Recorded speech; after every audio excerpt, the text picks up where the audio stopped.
How to be safe when riding a motorcycle. Okay, so you don't want to die in a motorcycle accident. Or want to be safe while riding a motorcycle. Steps. 1. Wear a helmet. Most people may not ride bicycles with helmets, but motorcycles go a lot faster than a bicycle. 2. Don't do any tricks, wheelies, stoppies, etc.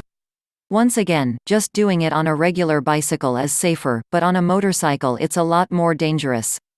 3. Don't do sharp turns. If you do a sharp turn, it will increase your chance of falling off, plus, the motorcycle will fall. 4. Always stop at stop signs and other signs associated with them to look both ways. If you don't look both ways, you have good chances of getting run over. Tips. Always ride the same speed as the traffic around you. Ride too fast, and you could hit someone. Ride too slow, and someone could tailgate you and hit you when you stop. Warnings. Motorcycles are dangerous, and riding without safety gear is strongly not recommended. Don't be dangerous on motorcycles just because your friends are.